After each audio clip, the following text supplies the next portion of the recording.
हो जाएगा। y is equal to root x function का जो ग्राफ था मैंने ये बनाया था ना, तुम्हें अगर डाउट लग रहा है, कहीं ये डाउट तो नहीं लग रहा है कि बुक्स के अंदर वो इस तरीके से पैराबोला दिया हुआ होगा, ये कह रहे हो? क्या तुम्हें ये ग्राफ लग रहा है मनीष? ऐसा हो सकता है कि कहीं किसी बुक के अंदर इसका ये ग्राफ दे रखा हो, है ना? ये ग्राफ सही नहीं है, ये ग्राफ ठीक नहीं है, क्योंकि इसकी डोमेन में नेगेटिव रियल नंबर्स होते ही नहीं है। ये वाला जो ग्राफ है, ये graph y square is equal to x का है, ना कि y is equal to root x का है। ये वाला जो है, ये वाला इसका ग्राफ नहीं है, ये वाला y square is equal to x का है, समझ रहे हो?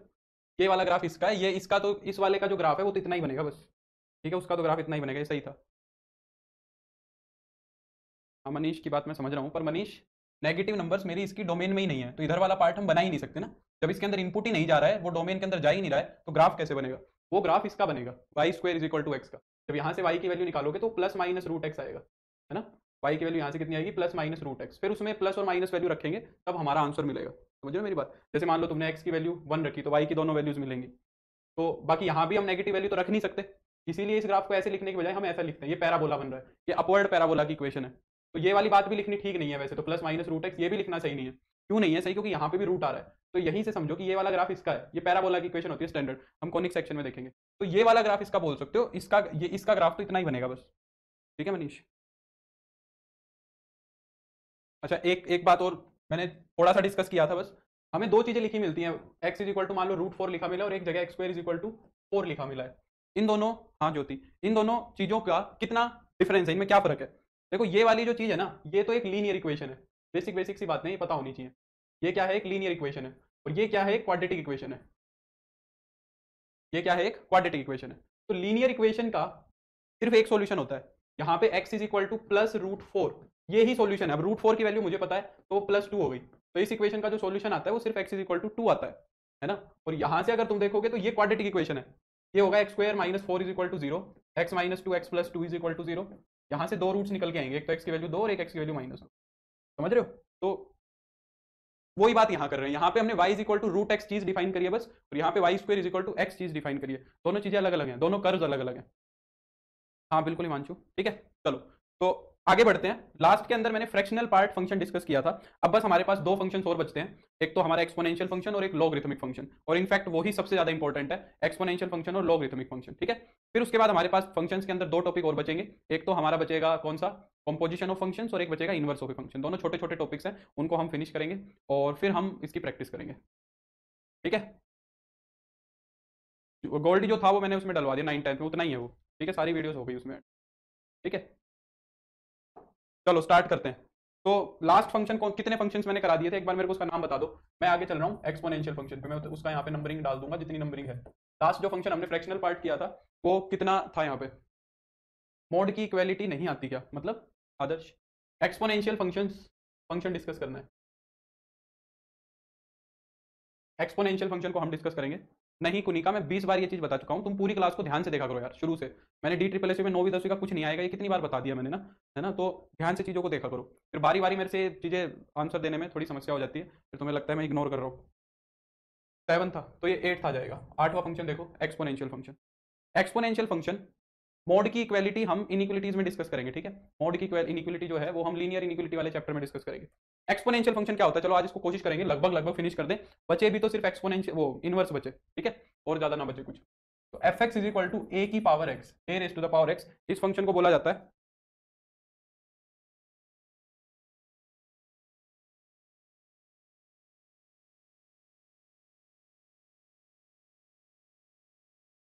तो F x is equal to A raise to the power X को क्या बोला जाता है? एक्सपोनेंशियल फंक्शन बोला जाता है। ए क्या है? कॉन्स्टेंट है, इसको बेस बोला जाता है, A raise to the power X. ये जो ए है ना तुम्हारा, ये जो ए है, ये ए की वैल्यू जो है ना वो ध्यान रखने वाली होती है। कहता है कि जो ए है ना वो 0 से लेके 1 तक हो सकता है या तो, और या फिर जो ए है वो 1 से बड़ा हो सकता है। तो ये बेस होगा एक्सपोनेंशियल फंक्शन का, ये दो ही वैल्यूज ले सकता है, या तो ए 0 से 1 के बीच में होगा, ना तो 0 होगा ना 1 होगा, या फिर 1 से बड़ा होगा, 0 से छोटा भी नहीं हो सकता। क्यों नहीं हो सकता? हम ये ही बेस क्यों लेते हैं? जो छोड़ दिया उनमें क्या समस्या है? हमने छोड़ क्या क्या दिया ये देखो, हमने ए इज इक्वल टू 0 को ड्रॉप किया है। क्यों ड्रॉप किया है? उसका रीजन क्या है? अगर ए इज इक्वल टू 0 ले लोगे तो एफ एक्स तुम्हारा 0 ही आ जाएगा। अगर ए की वैल्यू 0 ले ली तो एफ एक्स क्या आ जाएगा? 0 आ जाएगा। और ये फंक्शन हमने डिस्कस कर लिया, ये कॉन्स्टेंट फंक्शन है, ये तुम्हारा कॉन्स्टेंट फंक्शन है, तो इसको वापस से डिस्कस करने की कोई जरूरत नहीं है। अगर a की वैल्यू तुमने 1 ले ली तो fx कितना आ जाएगा 1 raise to the power x, और 1 का रूट निकालोगे, 1 की कोई भी पावर करोगे फाइनाइट तो वो 1 ही आनी है, वो भी कांस्टेंट फंक्शन ही हो जाएगा, तो उसको भी दोबारा से डिस्कस करने की कोई जरूरत नहीं है, वो भी कांस्टेंट फंक्शन ही बन गया। और अगर a की वैल्यू तुमने कुछ नेगेटिव ले ली, यहां देखो ये इशू समझ में आना है, कोई बता सकता है क्या इशू हो जाएगा? जैसे कि मान लो मैंने fx की वैल्यू -2 ले ली, तो अब इस फंक्शन को आगे डिफाइन करने में क्या प्रॉब्लम आएगी? हम नेगेटिव वैल्यू को क्यों ड्रॉप करना चाह रहे हैं? कोई सोच पा रहा है या किसी को पहले से पता हो तो बताओ। -2 raise to the power x में इशू क्या है? इसमें क्या इशू है बताओ?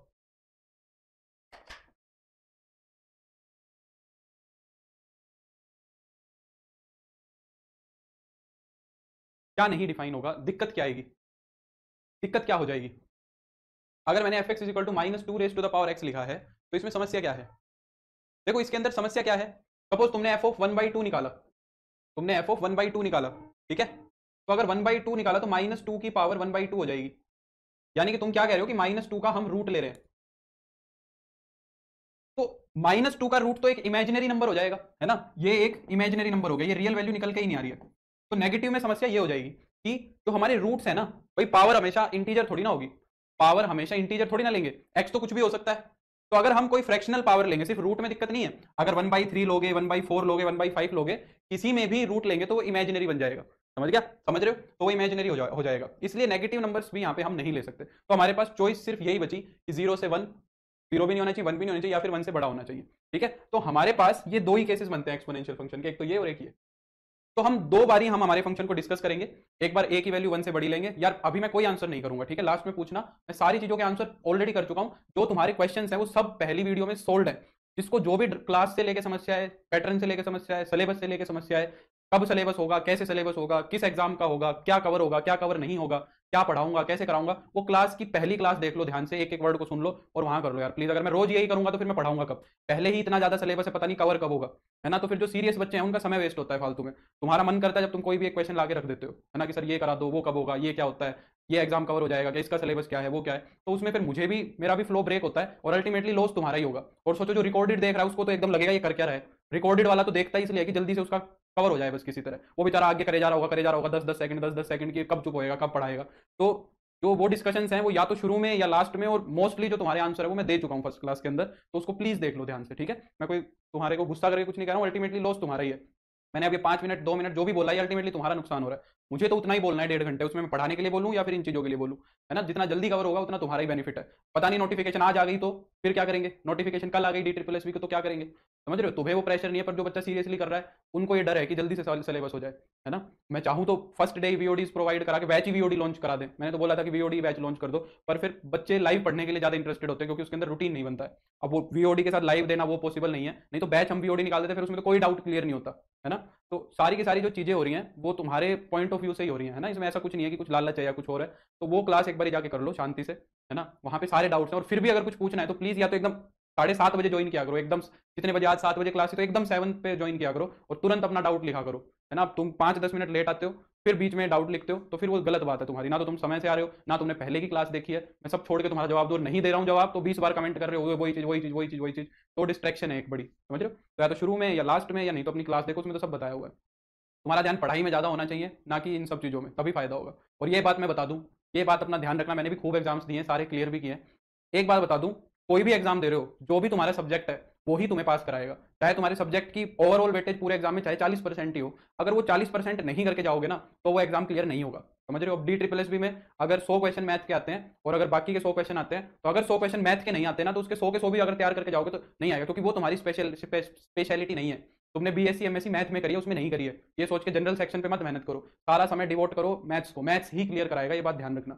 कोई भी एग्जाम हो चाहे तुम्हारा, अगर मैथ्स नहीं है तो फिर नहीं होगा, ठीक है, जनरल सेक्शन नहीं करा पाएगा इतनी काम, तो वो होगा कब, जब चीजों को पढ़ोगे, जब समय लगाओगे, तो अपना समय पढ़ने पे लगाओ, इस पे मत लगाओ, जो बच्चे पढ़ा रहे हैं कहीं कहीं, जो कुछ कुछ कर रहे हैं उनका सब्जेक्ट ऑटोमेटिकली तैयार हो जाता है, पढ़ा रहे हैं, जो पढ़ रहा है उसको सारी मेहनत खुद करनी है, तो उसके पास इन सब चीजों का टाइम नहीं है, उसके पास सिर्फ पढ़ने का टाइम है, अपना सिलेबस खत्म करो जल्दी से जल्दी और मुझे करने दो, समझ रहे हो, फिर करते रहना इधर उधर, सारे यूट्यूबर यही तो करते हैं, टाइम ही पास करते हैं, ये कैसे करें, वो कैसे करें, ये क्या करना है, क्या आएगा क्या नहीं आएगा, वो देख लेना फिर बाद में बैठ के, पहले अपना मैथ्स तो तैयार कर लो शांति से बैठ के, समझ रहे हो, अब ये भी समय ही वेस्ट हुआ है 4-5 मिनट का, मैं ये सब बातें करना ही नहीं चाहता, इसलिए मैंने फर्स्ट क्लास में सारी चीजें बोल दी थी, तो वो देख लो प्लीज एक बार, ठीक है, तो मेरा कोई ऐसा इंटेंशन नहीं है कि मैं इग्नोर करूँ, चलो तो स्टार्ट करते हैं ना, इसको कंटिन्यू करते हैं, तो जो हमारा एक्सपोनेंशियल फंक्शन है ना वो दो पार्ट्स में बनेगा, एक तो बनेगा जब a की वैल्यू 0 से 1 में होगी और a की वैल्यू 1 से बड़ी होगी। पहले ये वाला डिस्कस करते हैं, ये इंपॉर्टेंट भी है, यहीं से हमें एक और चीज निकल के आएगी। अगर a की वैल्यू मैं 1 से बड़ी ले लूं, अगर a की वैल्यू मैं 1 से बड़ी ले लूं, अब यहाँ पे 1 से बड़ी जो वैल्यू है ना वो कुछ ले लेते हैं, 1 से बड़ी कुछ वैल्यू ले लेते हैं ताकि फंक्शन हम देख पाए कैसा बन रहा है। ऐसे a को आर्बिट्रेरी लेंगे तो ऐसा लगेगा कि चिपका दिया बस। जैसे मान लो मैंने a की वैल्यू सपोज कुछ भी ले ली, 1 2 3, मान लो 3 ले ली, 1 से बड़े, ये वाला केस डिस्कस कर रहा हूँ। तो 1 से बड़ी वैल्यू सपोज मैंने 3 ले ली, है ना। अगर 3 की वैल्यू मैं अगर 3 ले लेता हूँ और मैं फंक्शन को ग्राफ करने की कोशिश करता हूँ, तो ग्राफ से देखो कैसा फंक्शन दिखेगा, है ना। हाँ तो देखो a की वैल्यू, अच्छा a की वैल्यू अगर 3 ली तो फंक्शन बना क्या, वो भी लिख लो। a की वैल्यू अगर 3 लेंगे तो जो हमारा फंक्शन है वो दिखेगा 3 raise to the power x। थोड़ा कंजस्टेड हो जाएगा पर देख लेना, ठीक है, फिर नेक्स्ट पेज पे जाऊंगा तो फिर थोड़ी दिक्कत होती है। हाँ तो अगर मैं a की वैल्यू, x की वैल्यू पुट करनी है, फंक्शन की वैल्यू निकालनी है, अगर मैं x की वैल्यू 0 ले लेता हूँ तो फंक्शन की वैल्यू कितनी आ जाएगी, 1 आ जाएगी। यहाँ 1 मान लिया। अगर x की वैल्यू 0 रखोगे तो 3 रेज टू द पावर 0, तो ये 1 बन जाएगा। अब थोड़ी थोड़ी वैल्यू बढ़ाओ, और 1.1 1.2 1.3 वो वैल्यू निकालने में समस्या होगी, क्योंकि 3 की पावर 1.1 निकालने में दिक्कत होगी, तो इंटीजर वैल्यू रख लो। अगर मैं 3 की पावर में 1 रखूंगा, x की वैल्यू 1 रखूंगा, तो हमारा फंक्शन 1 पे 3 वैल्यू निकाल के देगा। हमें तो एक रफ आइडिया चाहिए, कोई एक्जैक्ट ग्राफ नहीं बनाना। तो 3 बनाऊंगा तो 1 से तो ज्यादा आएगा, और अगर मैं 2 वैल्यू रखूंगा तो 3 की पावर 2 यानी कि 9 हो जाएगा। अगर मैं 3 वैल्यू रखूंगा तो 3 की पावर 3 27 हो जाएगा, है ना। यानी कि वैल्यू बढ़ती जा रही है ऐसे, ठीक है। अब माइनस की वैल्यूज भी रख के देखो, अगर -1 वैल्यू रख रहे हैं, अगर मैं -1 वैल्यू रख रहा हूं तो 3 रेज टू द पावर -1 बनेगा, यानी 1/3 बनेगा। नेगेटिव नहीं हो रहा है, नेगेटिव नहीं बन रहा है, बस 1/3 कम हो रहा है। तो यहाँ पे 1 है, 1/3 और पीछे आएगा, यानी कि 1/3 और पीछे मिलेगा। -2 रखोगे तो 3 की पावर -2 कितना हो जाएगा, 1/9 और छोटा हो गया, तो -2 पे वैल्यू और कम हो जाएगी, -3 पे वैल्यू और कम हो जाएगी, -4 पे वैल्यू और कम होती जाएगी। कभी जीरो हो पाएगी, खुद सोचो, जीरो कभी नहीं हो पाएगी।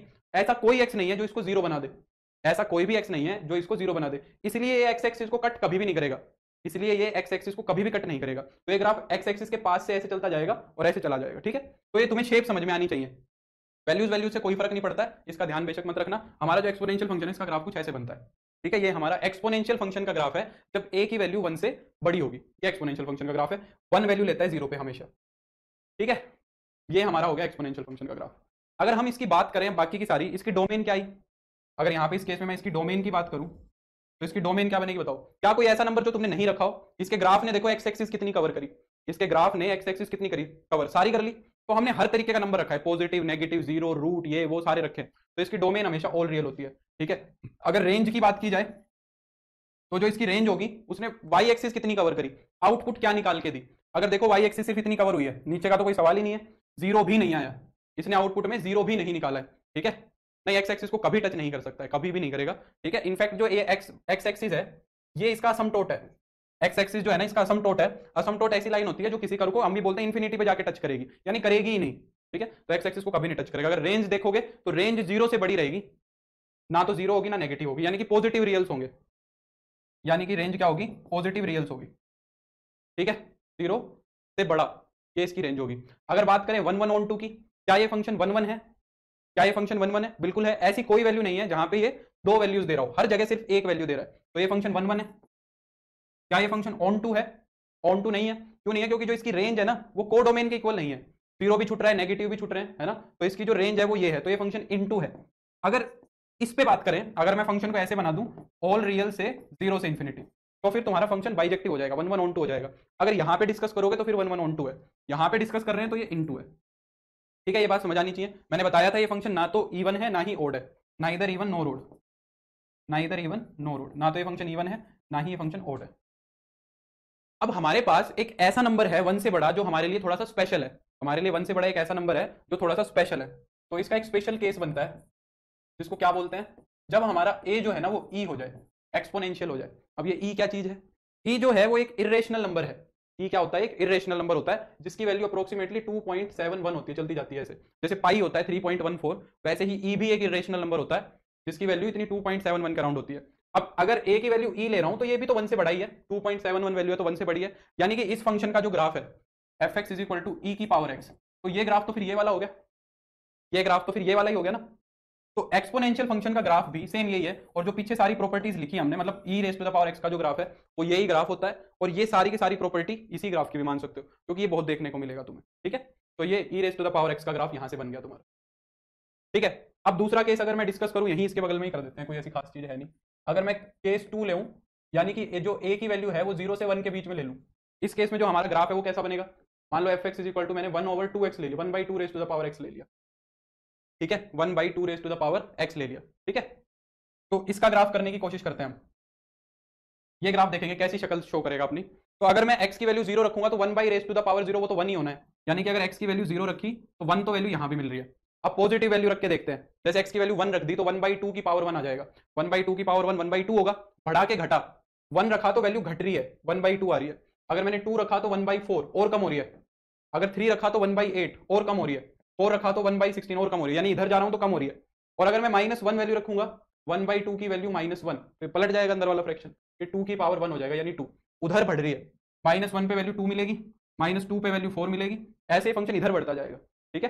तो ये वाला जो है, ये वाला जो हमारा फंक्शन है ये ऐसे जाएगा, ये घट रहा है, वो वाला बढ़ रहा है, इसको इंक्रीजिंग फंक्शन बोलते हैं, इसको डिक्रीजिंग फंक्शन बोलते हैं। ये अभी हम कैलकुलस में डिस्कस करेंगे, इंक्रीजिंग डिक्रीजिंग फंक्शन, तब हो जाएगा वो पार्ट क्लियर। तो ये हमारा एक्सपोनेंशियल फंक्शन है जब a की वैल्यू 0 से 1 के बीच में होगी। बेस अगर ये होगा तो एक्सपोनेंशियल फंक्शन ऐसा दिखेगा। तुम्हें ये दोनों शक्ल याद रखनी है, फिगर दिमाग में रहना चाहिए बस, ठीक है, ये फिगर दिमाग में रहना चाहिए। प्रॉपर्टीज अगर देखें, डोमेन अगर यहाँ पे देखो, प्रॉपर्टी में कोई डिफरेंस नहीं आएगा, डोमेन ऑल रियल है, ठीक है। अगर मैं रेंज की बात करूं, रेंज भी सेम है, 0 से इंफिनिटी है, पॉजिटिव रियल्स वैल्यू दे रहा है, 1 1 है, इनटू है, और ना तो इंक्रीजिंग है ना ही इवन है ना ही ओड है, ना इधर इवन नो ओड, ठीक है। सेम प्रॉपर्टी सारी सेम टू सेम है। ये तुम्हारा एक्सपोनेंशियल फंक्शन हो गया, इसके अंदर कोई खास पार्ट होता नहीं है, ठीक है, जो ए की वैल्यू कोई स्पेशल इसके अंदर लाई करती नहीं है। प्रॉपर्टीज ऑफ एक्सपोनेंशियल हमें सभी को 37वीं क्लास से पता है, प्रॉपर्टीज ऑफ एक्सपोनेंशियल, ये प्रॉपर्टीज ध्यान रखेंगे, प्रॉपर्टीज ऑफ एक्सपोनेंशियल। एक्सपोनेंशियल्स की जो प्रॉपर्टी है वो हमें सबको बहुत अच्छे से आती है। अगर a raise to the power m है into a raise to the power n है, तो बेस अगर सेम होते हैं तो पावर ऐड हो जाती है ना।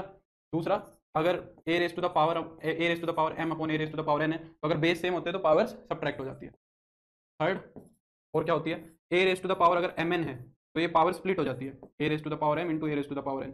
Fourth, a raise to the power 0 होगी, a की वैल्यू 0 नहीं होनी चाहिए, है ना। और वो तो 0 तो होगी भी नहीं, यहाँ लिखने की क्या जरूरत है, मैंने बता तो दिया बेस क्या होगा, तो वही बेस होना चाहिए, ठीक है, बार बार लिखने की जरूरत नहीं। और कोई भी प्रॉपर्टी होती है क्या, मुझे लग रहा है एक और होती है शायद कोई प्रॉपर्टी, चारों हो गई या और होती है एक और, कोई छुट्टी तो नहीं हो गई शायद, है ना, यही यही चार ही प्रॉपर्टी होती है। तो ये एक्सपोनेंशियल्स की प्रॉपर्टी है। अब आता है तुम्हारा इसके बाद 9th function, logarithmic function.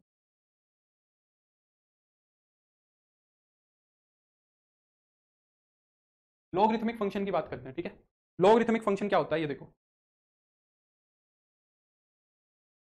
F x is equal to, इसको रिप्रेजेंट किया जाता है log x with base a, ऐसे बोला जाएगा क्या, जैसे मान लो मैंने लिख दिया कि log 3 विद बेस 2, इसको ऐसे पढ़ना है, log 3 विद बेस 2, ठीक है, वो तो उसमें इंक्लूड हो गई आदर्श।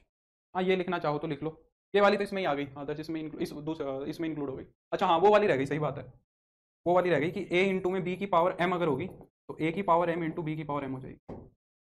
और ये क्या प्रॉपर्टी लिखी है मैंने, शर्म आनी चाहिए मेरे को, ये क्या लिखा है मैंने, ये तो गलत है, ये क्या लिखा है, ये होती है प्रॉपर्टी, ये तो मैंने सबसे घटिया चीज़ लिखी है, ये क्या लिख दिया मैंने, ये होगी वो प्रॉपर्टी, है ना, ये क्या लिखा है, ये यहाँ ये प्रॉपर्टी आनी चाहिए।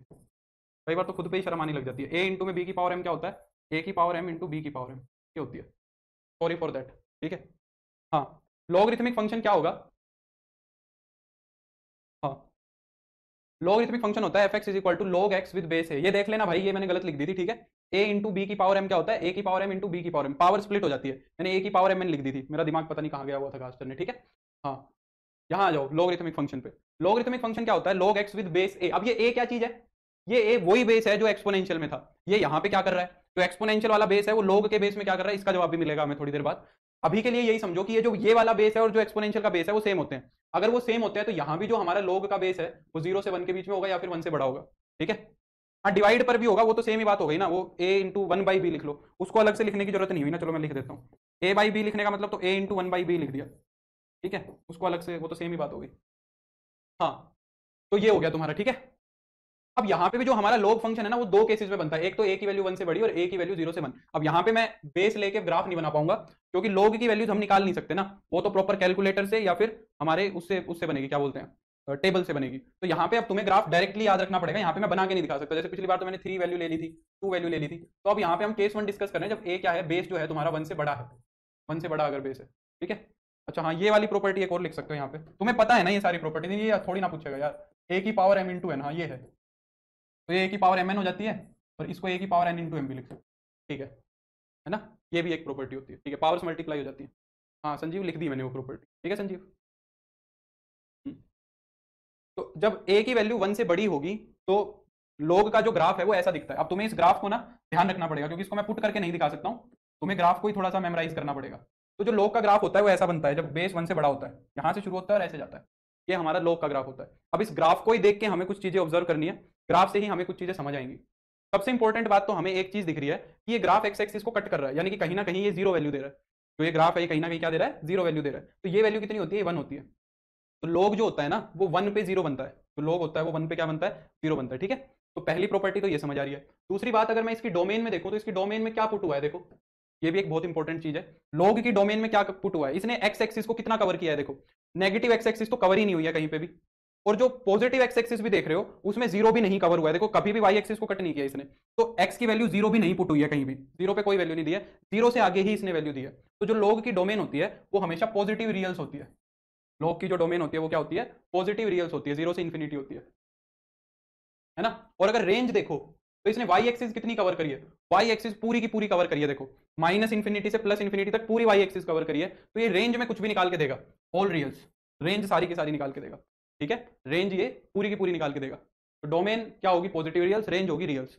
अगर 1 1 की बात की जाए तो डेफिनेटली हमारा फंक्शन 1 1 है अपनी डोमेन के ऊपर, ठीक है। और ये ऑन टू भी है, क्योंकि ये रेंज इसकी क्या है, इसकी रेंज तो ऑल रियल है, इसकी रेंज तो ऑल रियल है। अच्छा, अब ये फंक्शन आर से आर पे नहीं डिफाइन हो सकता है, आर से आर पे तो ये फंक्शन ही नहीं डिफाइन होगा, क्योंकि आर पे तो पूरे आर पे तो ये वैल्यूज ही नहीं निकाल के दे रहा है, ठीक है। तो जो log फंक्शन है वो अंडरस्टूड है, वो रियल से रियल पे तो डिफाइन ही नहीं होगा, वहां तो फंक्शन ही नहीं बनेगा। तो log फंक्शन हमेशा ऐसे ही डिफाइन होता है, यहाँ पे ये फंक्शन हमारा 1 1 भी होता है और ऑन टू भी होता है।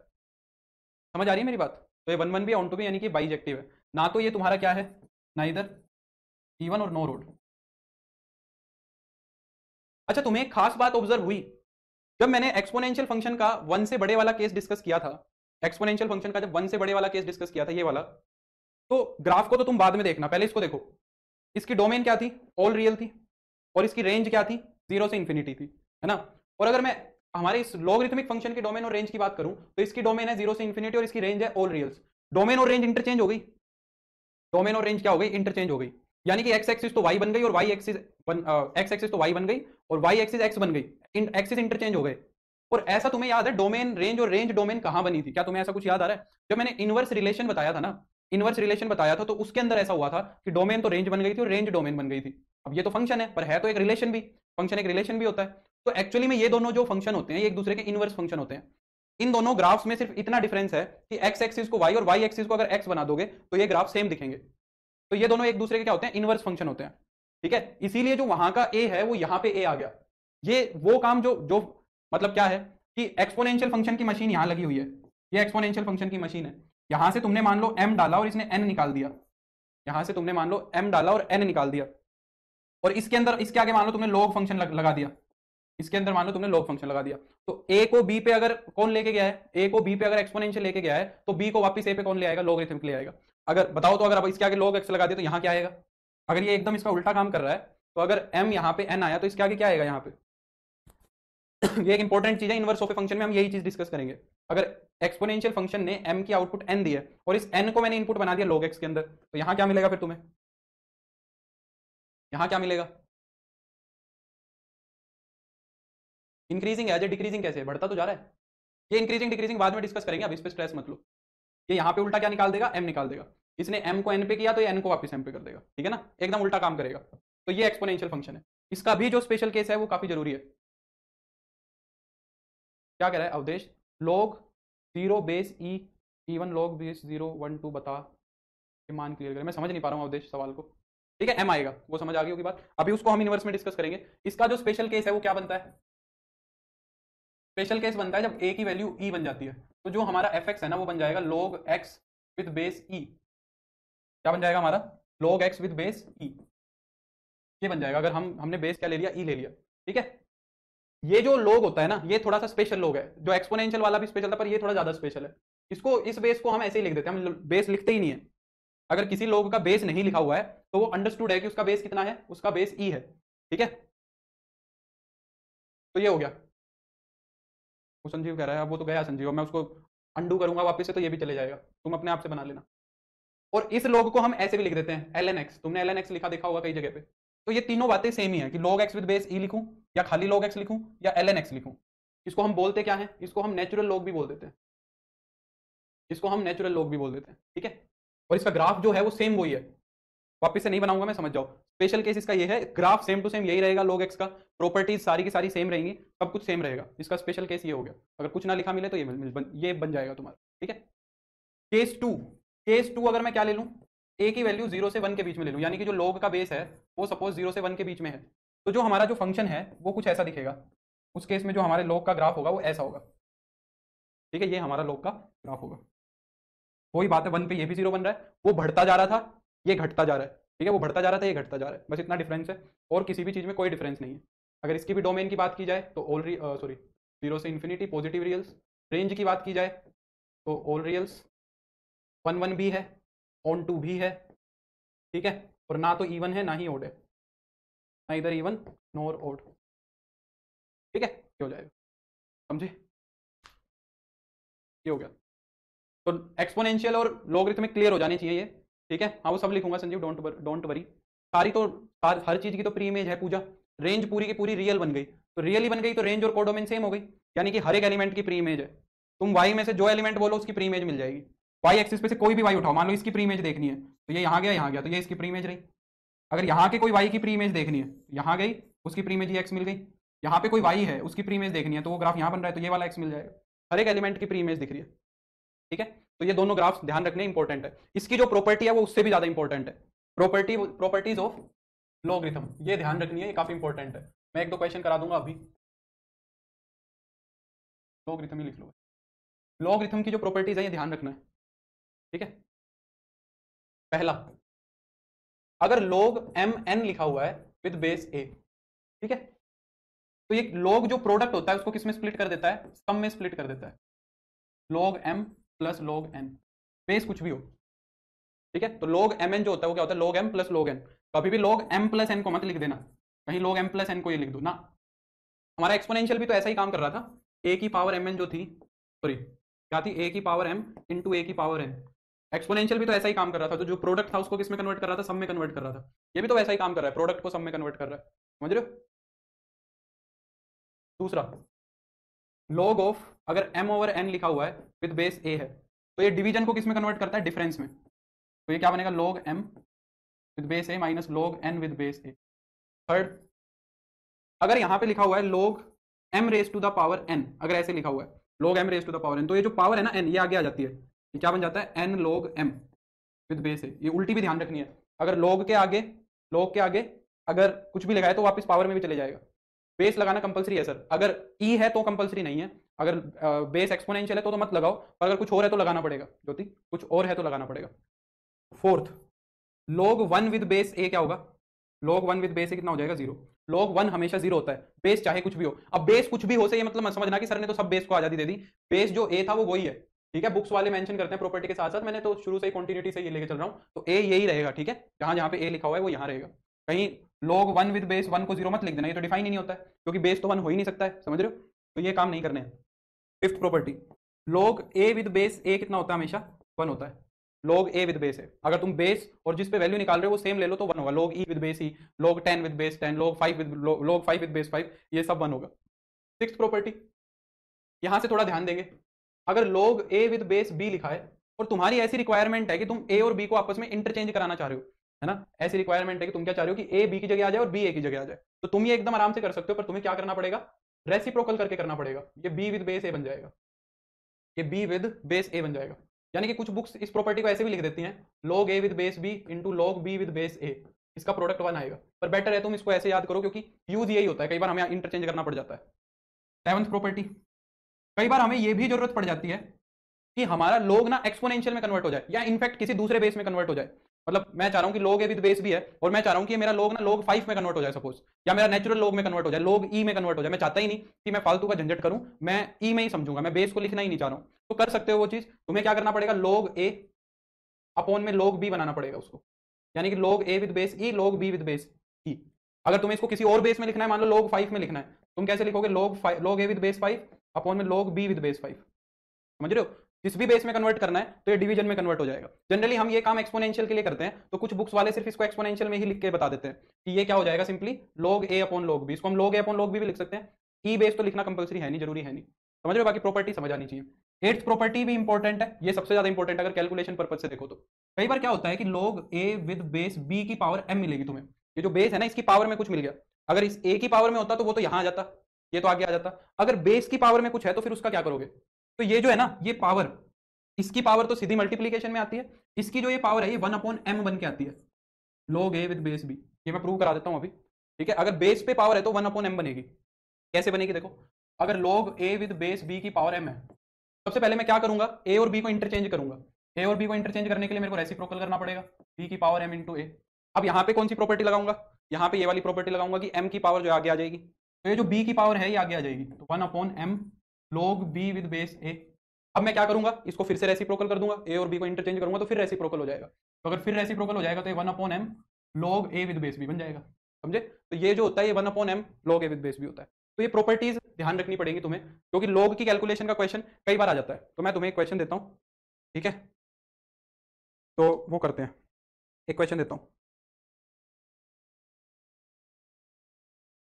देखो।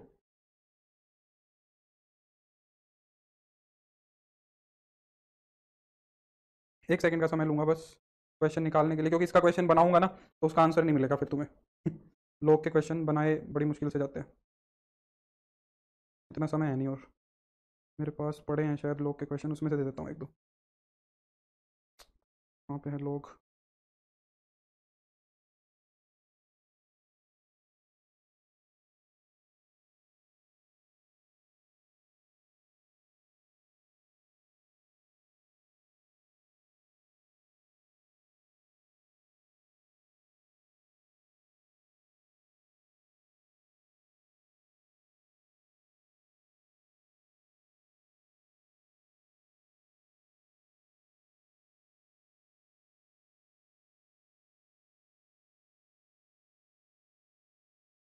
बताओ ये वाला क्वेश्चन एक बार ट्राई करो।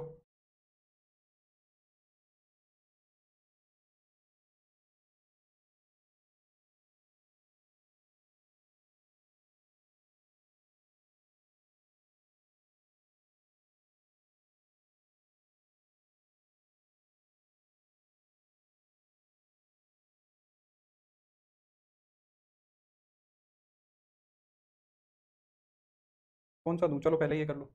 The value of 81 raise to the power 1 upon log base 5 plus 27 raise to the power log 36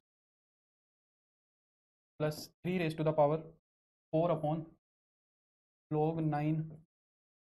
ये क्वेश्चन करो, एक बार ट्राई करो, बस 2 मिनट का समय दूंगा या 1 ही मिनट का समय दूंगा, उससे ज़्यादा नहीं, क्योंकि टाइम लग जाएगा फिर। ऑप्शन है 49, बी ऑप्शन है 625, सी ऑप्शन है 216, डी ऑप्शन है 890। बताओ, 1 मिनट का समय लो, ज़्यादा देर का ये क्वेश्चन है भी नहीं, जल्दी से बताओ।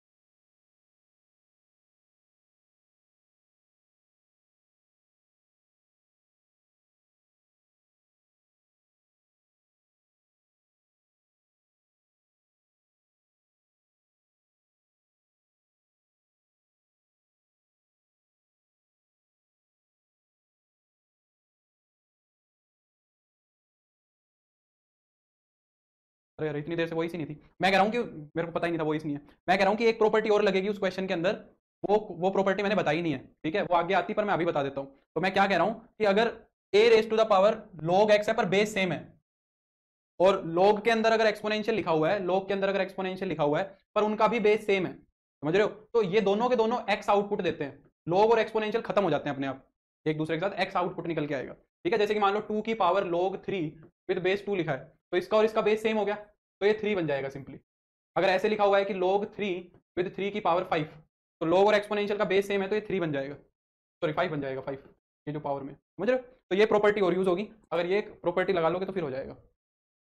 ज्योति का आंसर आ गया था बहुत जल्दी, वेरी गुड, सही आंसर।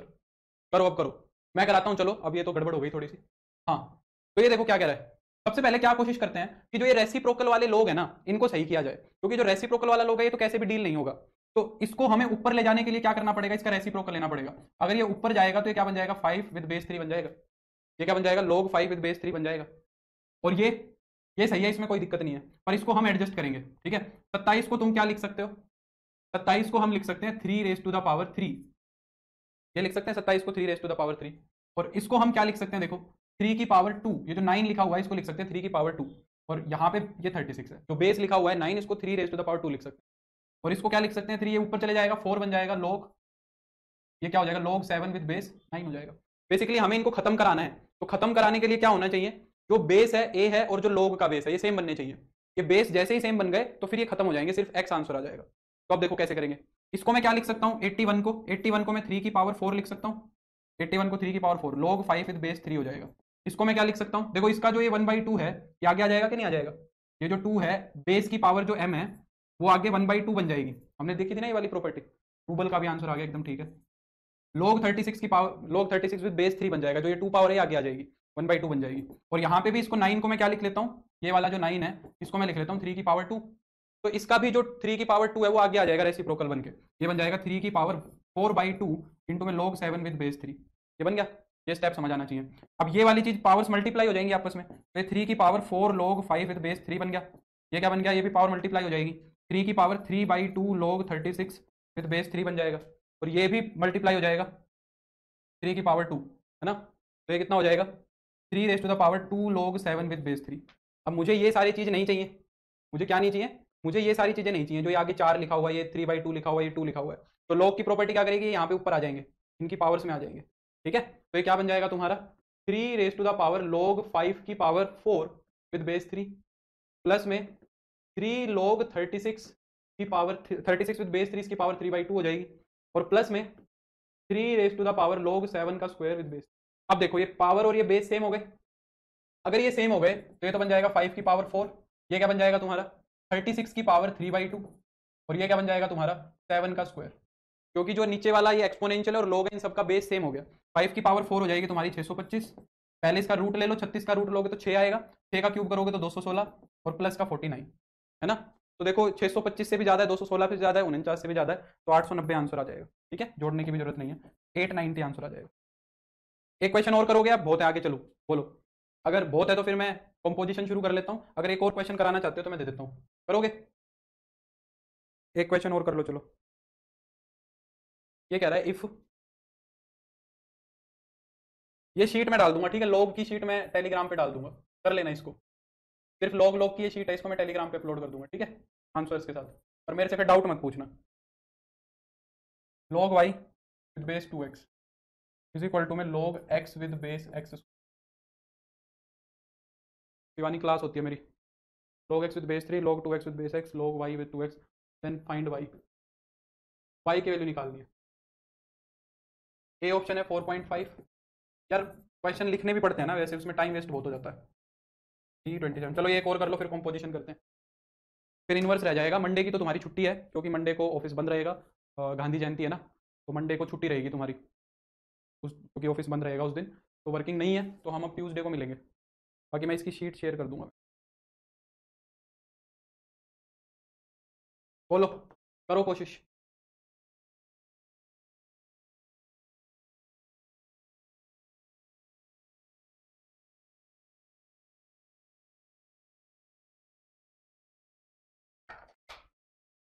ये वाला वाई निकालना है, ये वाला वाई निकालना है।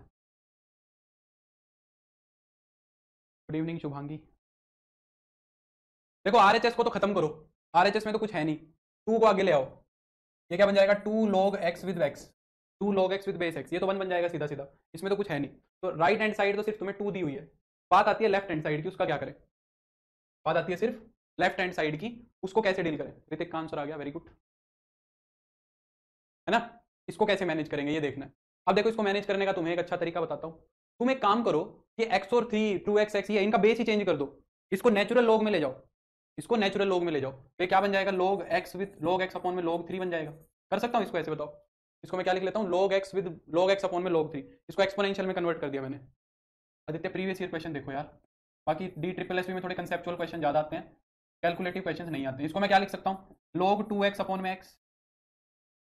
अरे यार इसके अंदर भी एक ऐसा कंसेप्ट यूज होएगा, चलो उसके बिना तो काम हो जाएगा, सारी चीजें इंटरलिंक्ड होती है ना, तो ये समस्या आती है। इसको मैं क्या लिख सकता हूँ, log y अपॉन में log 2x लिख, ऐसे लिख सकता हूँ इन सारी चीजों को। बताओ मैंने इन सबको किस में कन्वर्ट कर दिया, नेचुरल लॉग में कन्वर्ट कर दिया, ये 2 के बराबर दिया हुआ है। पर इससे एक फायदा तो हो गया, log x से log x कट गया, log y से नहीं, log y तो कहाँ काट रहा हूँ मैं, log 2x से log 2x कट गया, ठीक है। LHS में क्या बन गया, log y अपॉन में log 3 इज इक्वल टू में 2। इसको वापस से मैं वैसे ही लिख दूं जैसे ये लिखे हुए हैं, इसको वापस से मैं क्या लिख सकता हूँ, इसको मैं वापस से log y विद बेस 3 लिख सकते हैं, इज इक्वल टू 2 बन जाएगा। अगर मैं इसको वापस से लिखूंगा तो log y विद बेस 3 लिख सकता हूँ। अब ऐसा y देखो जो इसको सेटिस्फाई कर रहा हो, ऐसा y देखो जो इसको क्या कर रहा हो, सेटिस्फाई कर रहा हो, यानी कि 2 वैल्यू आ जाए, है ना। 2 वैल्यू कैसे आएगी, log 3 है, बेस में 3 है, हमें 2 वैल्यू चाहिए, तो 2 वैल्यू कैसे आएगी, जब यहाँ पे 3 की पावर 2 होगा तो 2 आगे आ जाएगा, 3 की पावर 2 होगा तो 2 आगे आ जाएगा, और ये क्या बन जाएगा, 2 log 3 with base 3, log 3 with base 3 1 होता है, तो यानी कि 3 की पावर 2 रखना पड़ेगा। 3 की पावर 2 रखने का मतलब y की वैल्यू यहाँ से कितनी आएगी, 9 आएगी। अब ये हिट एंड ट्रायल से नहीं, ये यहाँ से कैसे वैल्यू आती है ये भी मैं सिखाऊंगा, पर ये मैं सिखाऊंगा इनवर्स फंक्शन कराऊंगा तब। अभी यहाँ से इसको इधर ले जाना हमने नहीं सीखा है, लोग इधर भी आ जाता है, पर वो कैसे आएगा वो मैं सिखाऊंगा अभी, ठीक है। तो y की वैल्यू 9 आ जाएगी, ये हो गया। अच्छा एक मैं तुमसे सजेशन लेना चाहता हूँ कि ट्रिग्नोमेट्रिक फंक्शंस हो रहे हैं, 6 ट्रिग्नोमेट्रिक फंक्शन और कराने हैं, या तो उनको कर लो ट्रिग्नोमेट्री में, ट्रिग्नोमेट्री कराऊंगा तो ट्रिग्नोमेट्रिक फंक्शंस बता दूंगा, वहीं उनके ग्राफ 1 1 1 2 सारा बिहेवियर वहीं डिस्कस कर सकते हैं। या ये है कि ट्रिग्नोमेट्रिक फंक्शन में अभी बता दूं, सारे के सारे 6 फंक्शंस चल रहे हैं तो उसमें ट्रिग्नोमेट्रिक फंक्शंस और बता सकता हूं, तो 6 फंक्शन वो हम अभी भी कर सकते हैं, और ट्रिग्नोमेट्री की जब शुरुआत होगी तो वहां भी करा सकता हूं।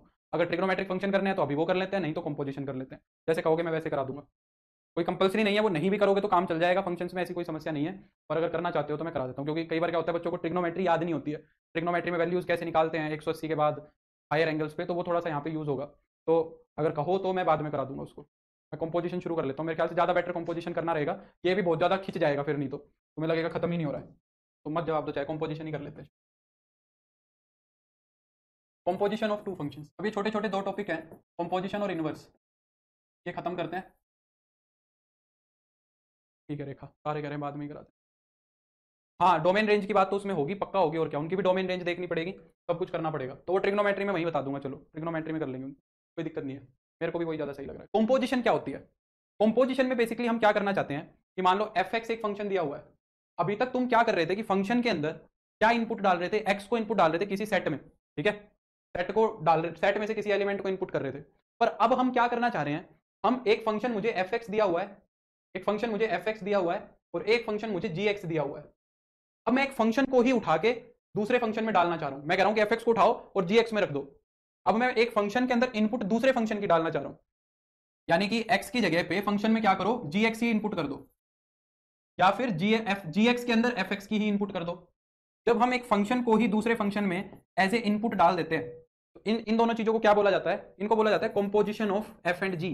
ये क्या बन गया, composition of f and g, ये f और g की कंपोजिशन हो गई, बस इतनी ही बात है।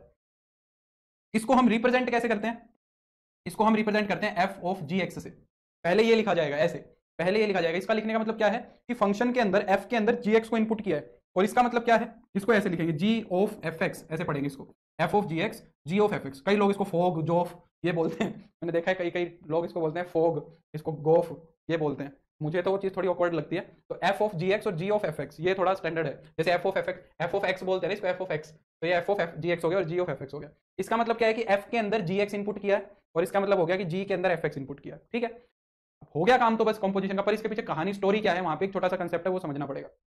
पर मैं एक एग्जांपल बताता हूं, जैसे कि मान लो एक fx दिया हुआ है तुम्हें x प्लस 1, एक फंक्शन ये है, और एक gx मान लो तुम्हें दिया हुआ है x स्क्वायर, तो हमें बेसिकली काम इतना करना है कि f के अंदर gx रख दिया, इसका मतलब क्या है कि फंक्शन जो f था उसके अंदर x की जगह पे तुमने क्या रख दिया, gx रख दिया, यानी कि gx दिया कितना हुआ है तुम्हें, gx x स्क्वायर दिया हुआ है, फंक्शन में f के अंदर ये हम क्या निकालने की कोशिश कर रहे हैं, ये f ऑफ g निकालने की कोशिश कर रहे हैं, f ऑफ gx, तो f ऑफ gx ये होगा, और gx कितना है, x स्क्वायर है, यानी कि f के अंदर जहां जहां x दिख रहा है वहां वहां x स्क्वायर रख दो, तो ये तो हो जाएगा तुम्हारा x स्क्वायर प्लस 1, और अगर g ऑफ fx निकालूंगा तो g ऑफ fx क्या आएगा कि g के अंदर fx रखना है, और g के अंदर fx रखने का मतलब fx क्या है, x प्लस 1 है।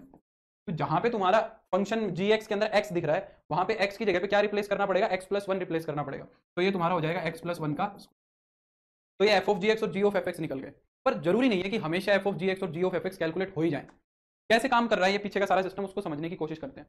मान लो एक फंक्शन तुम्हें दिया हुआ है जो a से लेके b तक डिफाइंड है। a उसकी डोमेन है, b उसकी कोडोमेन है, या रेंज ही बोल लो। फंक्शंस जो हमने डिफाइन करें वो रेंज पे ही डिफाइन करें। a तो डोमेन है और b रेंज है, और हमने एक फंक्शन डिफाइन किया है fx। और जो gx फंक्शन है तुम्हारा, g फंक्शन है, वो मैंने डिफाइन किया है c से लेके d पे। और ये क्या है, gx फंक्शन।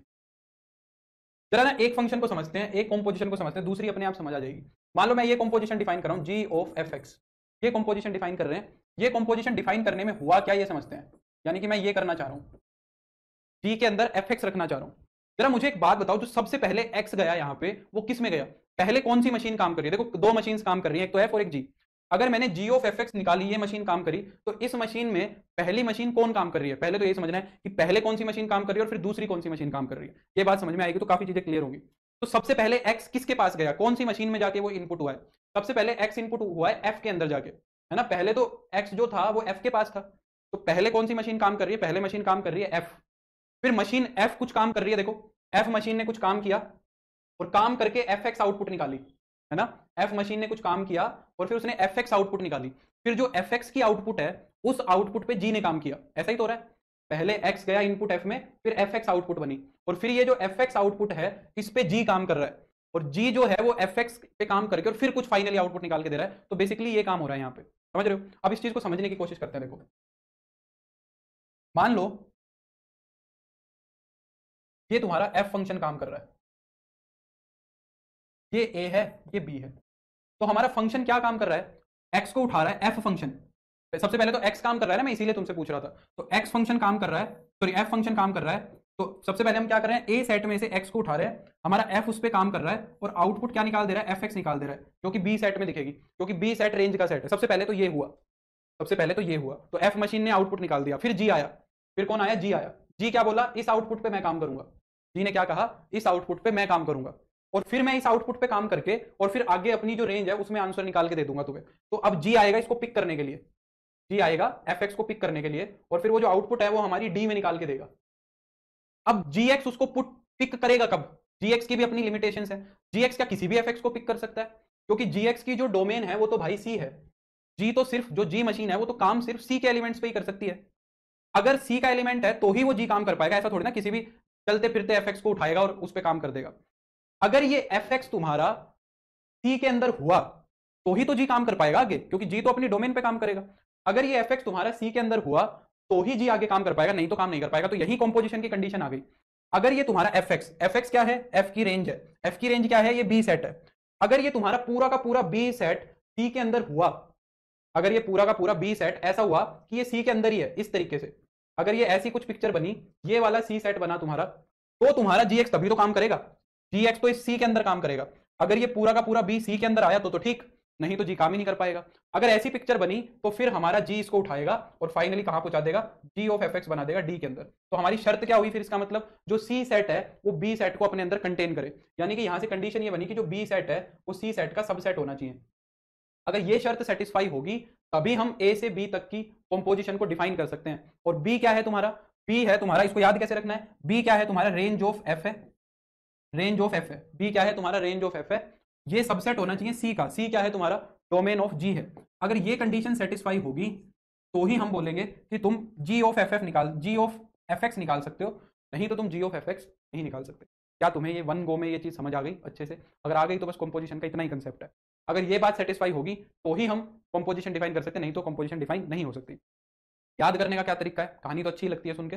याद करने का तरीका ये है कि बाद वाले की रेंज, जो बाद वाला है उसकी बाद वाली चीज, बाद वाला कौन है, fx, उसकी बाद वाली जो चीज है वो है रेंज ऑफ f, और जो पहले वाला है, पहले वाला है उसकी पहली वाली चीज जो है डोमेन। तो बाद वाले की रेंज और पहले वाले की डोमेन, बाद वाले की रेंज पहले वाले की डोमेन का सबसेट होनी चाहिए, बाद वाले की रेंज पहले वाले की डोमेन का सबसेट होना चाहिए। अगर ऐसा है तो ये कंपोजिशन डिफाइन होगी, नहीं तो हम कह देंगे कि कंपोजिशन डिफाइन ही नहीं है, यहाँ पे काम ही गड़बड़ा रखा है। क्योंकि मान लो fx की जो रेंज है, fx की जो आउटपुट है वो c से बाहर गई, यहाँ आउटपुट है, यहाँ आउटपुट है, तो g कैसे काम करेगा बेचारा, समझ रहे हो बात को। तो अगर अब मैं सिमिलरली, अच्छा सॉरी एक चीज और, g ऑफ fx फाइनली एक फंक्शन भी बन रहा है, g ऑफ fx फाइनली एक फंक्शन भी तो बन ही रहा है। जी ऑफ एफ एक्स फाइनली एक फंक्शन भी बन रहा है। तो जी ऑफ एफ एक्स की अब डोमेन क्या दिख रही है तुम्हें? देखो इनपुट तो ए से आ रहा है और जा कहाँ रहा है? डी के अंदर। हाँ मैं एग्जांपल से समझाऊंगा हरप्रीत, पहले कंसेप्ट तो समझो। इसके अंदर डूबोगे तो अभी सवाल की जरूरत भी नहीं पड़ेगी, यूं रहता है जल्दी से यार बस ठीक है हो गया हो गया हो गया, वो एटीट्यूड मत रखो, समझ लो बातों को ध्यान से। मुझे क्या है, मुझे तो मजा ही आएगा अगर ये चीज मैं ना समझाऊं तो मेरा तो हेडेक खत्म हो जाएगा। तो जी ऑफ एफ एक्स है वो तुम्हारा ए से तो इनपुट गया और आउटपुट कहां से निकला? डी पे। ठीक है, तो ए से डी पे। अब ये यहां से तो समझना बड़ा आसान है, पर समझोगे कैसे? इनपुट गई किसके अंदर है? एफ के अंदर। इनपुट गई किसके अंदर है? एफ के अंदर। तो एफ की डोमेन से, और आउटपुट किसने निकाली है? जी ने। तो जी की रेंज तक, एफ की डोमेन से जी की रेंज तक डिफाइन होगा।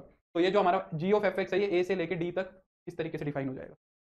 अब मैं तुमसे कुछ क्वेश्चंस करता हूं इसी कंसेप्ट पे लेके। मान लो मैंने f of ji x define किया है और जो तुम्हारा एफ है वो ए से लेके बी तक है और जो जी है तुम्हारा वो सी से लेके डी तक है। तो एक सवाल तो मुझे ये दो कि कौन किसका सबसेट होना चाहिए यहाँ पे? अगर G F of ji x define होगा तो क्या चीज जरूरी है? बताओ कौन किसका सबसेट होना चाहिए? जैसे मैंने यहाँ पे लिखा है कि B is a subset of C, तो यहाँ पे मैं क्या लिखूंगा? F of G is defined when, ये कब डिफाइन होगी बताओ? F of G is defined when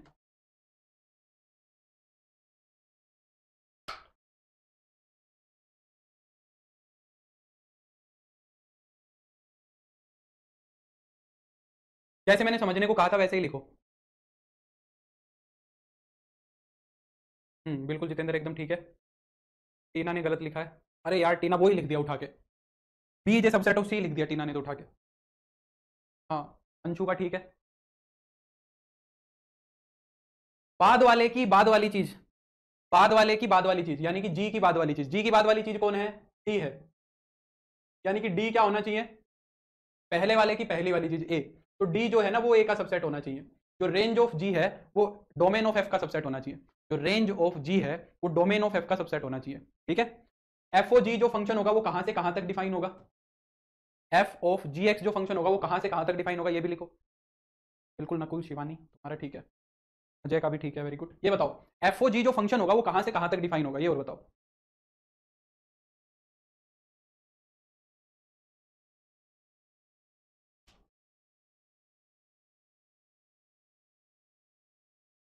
बहुत बढ़िया अंशु, ऋतु का भी ठीक है।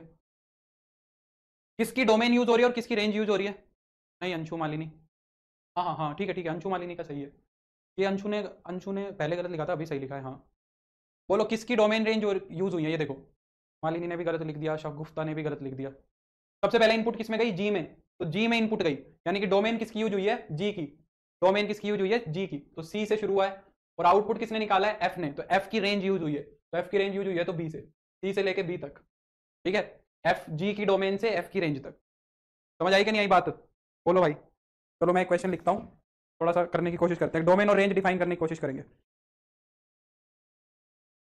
बस ये एग्जांपल होगा, फिर नेक्स्ट क्लास में इसको कंप्लीट कराऊंगा। फंक्शन नेक्स्ट क्लास में हो जाएगा। चीट कर लेना ट्राई अच्छे से, इनवर्स वाला छोड़ देना, कंपोजिशन वाला जो हो वो कर लेना। जैसे कि मैंने ये फंक्शन डिफाइन कर दिया, मान लो F is defined when, F is defined when मतलब अंकुश एफ इज डिफाइंड का तो मैंने जिक्र नहीं किया। क्वेश्चन है, मान लो मैंने एफ एक्स डिफाइन किया है रूट एक्स और जी एक्स मैंने डिफाइन किया है मान लो ग्रेटेस्ट इंटीजर ऑफ एक्स, तो वो रूट एक्स लिख दिया। जी एक्स डिफाइन किया है ग्रेटेस्ट इंटीजर ऑफ एक्स। देखते हैं कि एफ ओ जी डिफाइन है या जी ऑफ एफ डिफाइन है, दोनों की दोनों कंपोजिशंस फाइंड आउट करनी है। अब इनकी डोमेन और रेंज तुम्हें निकालनी आती है, इसलिए मैं इतना समय लगा रहा था, समझ रहे हो? पीछे जो मैंने 2 दिन लगाए हैं वो इसलिए लगाए हैं। अब अगर इनकी डोमेन और रेंज ही नहीं फाइंड आउट करनी आती तो फिर कोई मतलब नहीं है, फिर कंपोजिशन भी नहीं होगी, समझ रहे हो? तो वो मेहनत खराब नहीं जाएगी और वो आगे तक काम आएगी, ऐसे कैलकुलस में भी काम आएगी। तो इस फंक्शन की डोमेन रेंज लिख सकते हैं। इसकी डोमेन क्या थी हमारी? रूट एक्स के अंदर हमने क्या पुट किया था? Positive reals put, sorry non negative reals put किए थे, नॉन नेगेटिव रियल्स पुट करे थे और आउटपुट में भी नॉन नेगेटिव रियल्स ही आए थे, जीरो से इन्फिनिटी। ये तो इसकी डोमेन और रेंज थी। और इसकी डोमेन और रेंज क्या होगी? इसके अंदर हमने ऑल रियल्स पुट करे थे। ग्रेटेस्ट इंटीजर में सारे रियल्स पुट कर सकते हो, पर आउटपुट में सिर्फ इंटीजर्स मिलते हैं, आउटपुट में सिर्फ इंटीजर्स मिलते हैं। समझ आ रही है मेरी बात? अब जरा एफ ओ जी डिफाइन करके देखते हैं, एफ ओ जी डिफाइन करके देखते हैं। एफ ओ जी कब डिफाइन होगा? जब जी की रेंज एफ की डोमेन का सबसेट होगी। जी की जो रेंज है, जी की रेंज देखो कौन सी है? जी की रेंज इंटीजर्स है, जी की जो रेंज है वो क्या है? इंटीजर्स है। और एफ की डोमेन क्या है? 0 से इन्फिनिटी है। क्या जी की रेंज, हाँ ध्यान से देख ले अंकुश, अभी सही चीज समझ आ जाएगी एकदम ध्यान से। जो पीछे किसी को ये समझ नहीं आया तो यहाँ बहुत अच्छे समझ आ जाएगा। जी की जो रेंज है वो एफ की डोमेन का, बाद वाले की बाद वाली चीज, पहले वाले की पहली वाली चीज, तो जी की रेंज ऑफ जी और डोमेन ऑफ एफ, ये दोनों चीजें लेनी है। रेंज ऑफ जी और domain of F. Range of G क्या है, इंटीजर्स है, और डोमेन ऑफ एफ क्या है, 0 से इन्फिनिटी है। क्या ये चीज लिख सकते हो यहाँ पे, बताओ क्या ये इसका सबसेट है? क्या सारे के सारे इंटीजर्स तुम्हें इसके अंदर दिखेंगे, बताओ? क्या सारे के सारे जो इंटीजर्स हैं वो तुम्हें इसके अंदर दिखेंगे या नहीं दिखेंगे? कहाँ दिखेंगे? -1 -2 -3 इसके अंदर दिखेगा? क्या ये पूरा का पूरा सेट इसके अंदर है? नहीं है। तो ये इसका सबसेट ही नहीं है, यानी कि नहीं है, तो फिर ये इसका ये जी एफ ओ जी डिफाइन ही नहीं होगा, नॉट डिफाइंड। और हम आंख बंद करके क्या कराएं कहीं पे, नॉट डिफाइंड ऑप्शन को तो देखे ना, और सीधा का सीधा जी को उठाया और एफ में रख दिया, इतना ही तो काम करना है, जी को उठा के एफ में रख दो, है ना? और तुम थोड़ी सी कॉमन सेंस भी लगा के देखो, ग्रेटेस्ट इंटीजर में से तो -1 -2 भी निकल सकता है, और जी एक्स को उठा के अगर तुमने रूट में रख दिया तो क्या -1 -2 को ये डील कर पाएगा? नहीं कर पाएगा। -1 -2 को ये डील नहीं कर सकता है, तो ये डिफाइन ही नहीं है, समझ रहे हो? उल्टा करके देखते हैं, f o g x, f of ji x निकाल के देखते हैं। एफ ऑफ जी एक्स में क्या देखेंगे, बाद वाले की रेंज, यानी कि रेंज ऑफ एफ देखेंगे, और डोमेन ऑफ जी देखेंगे। रेंज ऑफ एफ क्या है? रॉन्ग स्पीकिंग सर, मतलब संजीव क्या कह रहा है, उल्टा बोल दिया क्या मैंने, क्या बोल दिया? क्या कुछ कुछ कुछ मैंने गड़बड़ बोला है, सही तो बोला है? कुछ आगे पीछे बोल दिया और रेंज ऑफ और या उल्टा बोल दिया हो तो देख लेना। इसमें हम क्या देखेंगे, रेंज ऑफ एफ और डोमेन ऑफ जी, ये देखेंगे। तो रेंज ऑफ एफ क्या होगी, एफ की रेंज, एफ की रेंज कितनी है, 0 से इन्फिनिटी। और डोमेन ऑफ जी क्या है, जी की डोमेन क्या है, जी की डोमेन देखो कितनी है, जी की डोमेन है ऑल रियल्स। क्या ये इसका सबसेट है? क्या 0 से इन्फिनिटी तक के नंबर्स रियल नंबर्स में, रियल नंबर तो सबको कंटेन करता है, रियल नंबर तो सबको, रियल नंबर में तो सब आते हैं, कोई भी देखो, क्या दिक्कत है? तो ये वाली जो चीज है ये इसका सबसेट है, ये है एकदम आराम से। अच्छा, जी ऑफ एफ की जगह एफ ओ जी बोल दिया था, ठीक है, तुम समझ गए ना, तुम समझ गए ना बात को, हो सकता है मैंने उल्टा बोल दिया, ठीक है, जल्दबाजी में।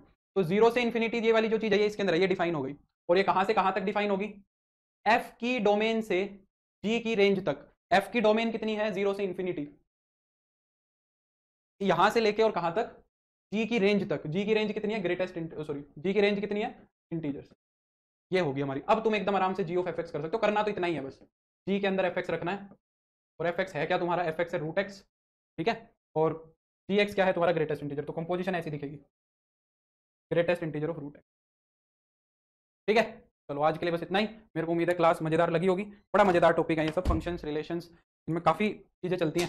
तो इसके बाद हम कैलकुलस पे चलेंगे तो उसमें भी बड़ा मजा आएगा। अब ये सब चीज़ें क्लियर हो जाती हैं तभी पढ़ाने में फिर मजा आता है, क्योंकि फिर सारों की अंडरस्टैंडिंग उस लेवल पे हो जाती है, तो फिर जो बोलते हैं वो ये डर नहीं लगता कि कहीं ऊपर से ना चला जाए, ठीक है। चलो आज के लिए इतना ही। मेरे को उम्मीद है क्लास पसंद आई होगी। अब हम मिलेंगे ट्यूसडे को, क्योंकि मंडे की छुट्टी है, मेरी कोई गलती नहीं है, ठीक है, गांधी जयंती है इस वजह से। कमेंट्स भी बंद हो गए होंगे, 8:30 पूरे बज गए हैं। तो bye bye, take care, good night. Log की शीट में अपलोड करूंगा, लॉग की प्रॉपर्टीज की, डाउट उसके बताऊंगा नहीं, खुद से कर लेना, ठीक है, क्योंकि वो इतना भी इंपॉर्टेंट नहीं है पर इतना भी बेकार भी नहीं है, ठीक है। चलो bye bye, take care, see you on Tuesday, bye, पढ़ते रहो।